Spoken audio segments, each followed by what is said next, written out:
से कहा, बेटा देखो मुझे मगर ने पकड़ लिया। पहले तो अपनी ताकत लगाया हाथी ने, हाथी के पांव को मगर ने नहीं छोड़ा।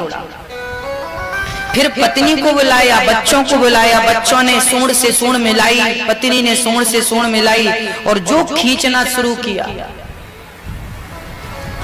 हाथी जितने बाहर आता उतना ही अंदर चला जाता, हाथी अंदर चला जाता। अब पत्नियां छोड़कर चली गईं, पुत्र छोड़कर चले गए। अब हाथी का कोई सहारा नहीं था। अब हाथी ने सूंड उठाकर कहा, हे प्रभु मेरी रक्षा करो। ओम नमो भगवते तस्मै यद एतत् चिदात्मकं पुरुषायादि बीजाय परेशाया धीमहि। हे बीज मात्र परमात्मा, जो सृष्टि के आप आधार हैं, बीज हैं, आप आकर मेरी रक्षा करें। और जब हाथी ने बुलाया तो भगवान ने हरि का अवतार धारण किया और हाथी की रक्षा की। ये दुनिया वाले तब तक ही आपके संगी साथी हैं जब तक आपके जेब में रुपया पैसा है। पैसा खत्म हो जाए ना तो घर वाले भी ताने मारने लगते हैं। आपका पति बहुत कमाता है ना तो आप पति से बहुत प्यार करती हो। आपका पति बहुत कमाता है ना तो बहुत आदर करती हो। आपका पति बहुत कमाता है ना तो पति को बड़ी खिलाती पिलाती हो। और वही पति घर पर बैठा रहेगा तो आप ही कहो कमी क्या थी? कुछ कमी नहीं थी। फिर भी सुदामा को भगवान ने क्या ठुकरा दिया? कहो, क्या गले से नहीं लगाया? क्या अपने नेत्रों के जल से चरण नहीं धोए? मेरी माँ, ये दुनिया के लोग आपके प्यार का सही मूल्य नहीं दे सकते। आपके प्रेम का सही मूल्य कोई दे सकता है तो केवल कृष्ण दे सकते। गले से लगाकर मूल्य चुकाया। द्रौपदी ने प्यार किया, कृष्ण से भाई बनाया तो चीर बढ़ा करके मूल्य चुकाया। ईश्वर ने शरण में आकर के कह दिया, राम मैं आपका हूँ, राम मैं आपका हूँ। विभीषण को लंका का राजा बनाकर राम ने विभीषण के प्रेम का मूल्य चुकाया। नीचे गिर पड़ा। किसी ने कहा, जटायु रावण से तुमने पंगा क्यों ले लिया? क्या जानते नहीं थे कि रावण से पंगा लोगे तो परिणाम यही होगा? जटायु बोला, मैं खूब जानता था कि रावण से पंगा लूंगा तो परिणाम यही होगा। तो फिर क्यों पंगा लिया? जटायु ने कहा, हाथ पर हाथ रख के बैठ भी तो नहीं सकते थे। मेरे सामने किसी नारी का अपमान हो रहा हो, मेरे सामने कोई मेरी सहायता के लिए सीता पुकार रही थी, बचा लो बचा लो, मैं जीवित होकर क्या करता? मेरे सामने एक बच्ची लुटी जा रही है, मुझे पुकार रही है सहायता के लिए, मैं उसकी सहायता ना करके जीवित रहने से अच्छा है सहायता करके मर जाऊं। कम से कम अच्छा करके तो मर रहा हूं। जटायु से किसी ने कहा, अब तो पंख कट गए तुम्हारे, अब राम के पास कैसे जाओगे? जटायु ने कहा, जब तक पंख थे जिम्मेदारी मेरी थी राम के पास जाने की, अब तो पंख ही नहीं रहे, अब तो जिम्मेदारी राम की है मेरे पास आने की। देखिए ये प्यार की कीमत है, ये भक्त के भक्ति की कीमत है कि जो गति भगवान श्री राम ने दशरथ जी को दी है वही गति भगवान राम ने जटायु को दी है। बताइए दशरथ जी का अंतिम संस्कार किसने किया? किसने किया? दशरथ जी राम जी के पिता का अंतिम संस्कार किसने किया था? श्री भरत जी ने किया था। किसने किया? भरत जी ने। और जटायु का अंतिम संस्कार किसने किया? स्वयं राम ने। अपने पिता के संस्कार पर नहीं पहुंचे पर एक पक्षी का संस्कार करते हैं। ये जटायु के प्रेम की कीमत थी, ये जटायु के प्रेम का मूल्य था। भगवान राम ने जटायु को पिता का दर्जा दिया। हजारों पक्षी मिले होंगे राम को उस 14 साल की अवधि में, बहुत पक्षी मरे मिले होंगे। क्या राम ने सबका अंतिम संस्कार किया? अविरल भगति मांग बर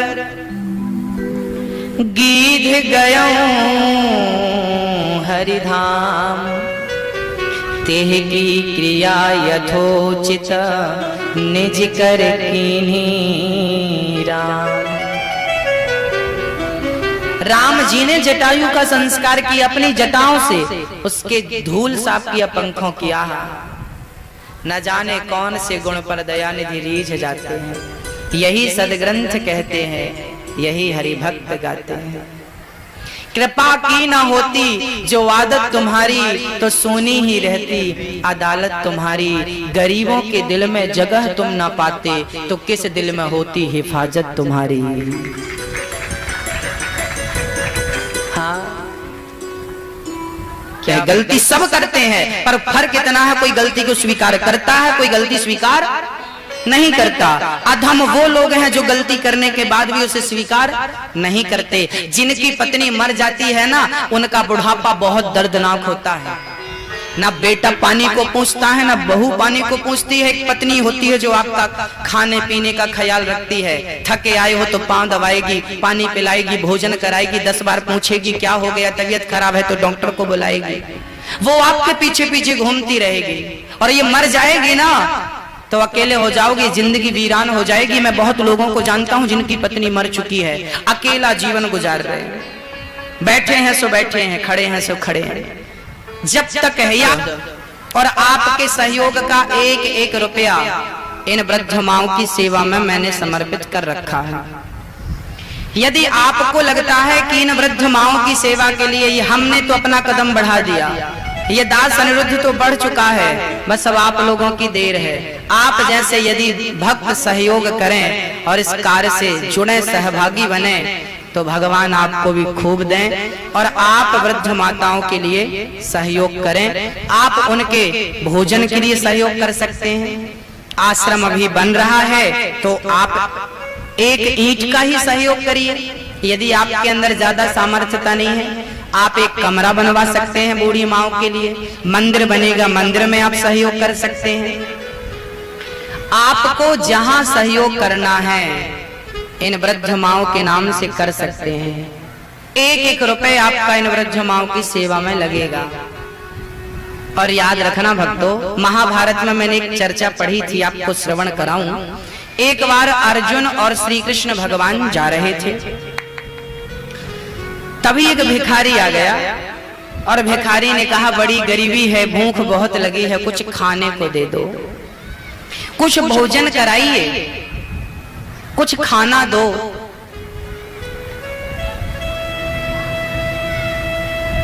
अर्जुन ने सोने से भरी पोटली पकड़ा दी, ये सोना रख लो, ये तुम्हारी दरिद्रता दूर कर देगा, गरीबी दूर कर देगा।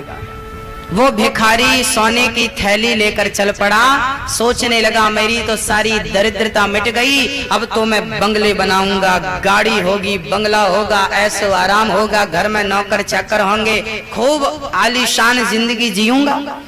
तभी चोर पीछे से आते हैं और सोने से भरी वो पोटली छीन करके भाग जाते हैं। भिखारी फिर अपनी उसी स्थिति में आ गया, अर्जुन के पास फिर गया, भैया जी वो चोर लेकर के चले गए सोना। तब अर्जुन के पास एक मणि थी, वो मणि अर्जुन ने दे दी, बोले ये मणि रख लो। मणि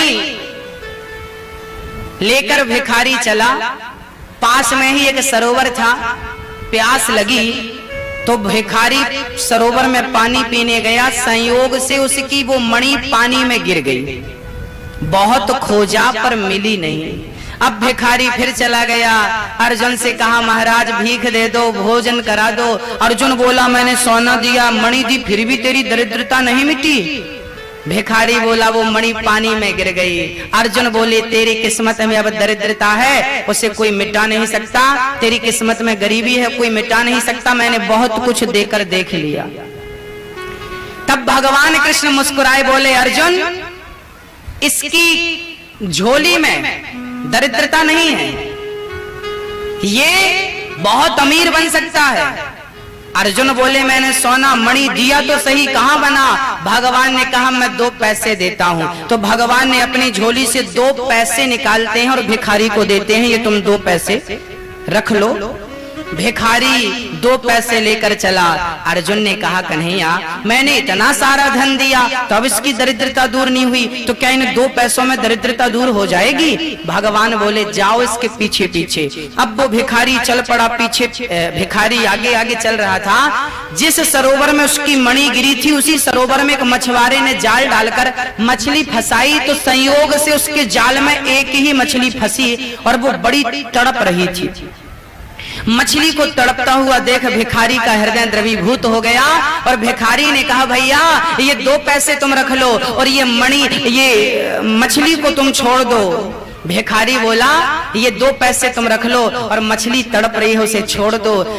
अब मछुआरे को भी लगा कि भाई एक मछली के 2 पैसे मिल रहे हैं, ठीक है। तो मछुआरे ने मछली जाल से निकालकर भिखारी के कमंडल में डाली और जैसे ही कमंडल में डाली मछुआरा तो चला गया। अब वो मछली के गले पे वही मणि फंसी थी जो उसकी पानी में गिरी, वो मछली के अंदर की मणि कमंडल में आकर गिरी। अब देखा भिखारी ने मणि मिल गई। पीछे खड़े थे चोर जिन्होंने उसका सोना चुराया था, उनको लगा कि ये कह रहा है कि हमारी खबर मिल गई, अब राजा को बताएगा तो राजा दंड देंगे। चोर दौड़े दौड़े गए, बोले भैया ये सोना तुम रख लो, हमें राजा की हमारे शिकायत राजा से मत करना, राजा से हमारी शिकायत। इन वृद्ध माताओं के लिए जब अपने सहयोग के हाथ आप उठाएंगे तो यदि आपने थोड़ा सा दिया है, सुदामा ने 2 मुट्ठी चावल दिए थे, सुदामा की हैसियत 2 मुट्ठी चावल देने की थी और भगवान ने 2 मुट्ठी के बदले 2 देगा। मेरी माँ, किसान को पहले खेत में बीज बोना पड़ता है, नहीं दिए, पहले आपको देना पड़ेगा मेरी माँ। किसान को पहले खेत में बीज बोना पड़ता है, 1 कुंटल बोता है तो 10, 20, 25 कुंटल काटता है, ये मिट्टी 25 गुना करके लौटाती है, तो मेरा द्वारिकाधीश कितने गुना करके लौटाएगा?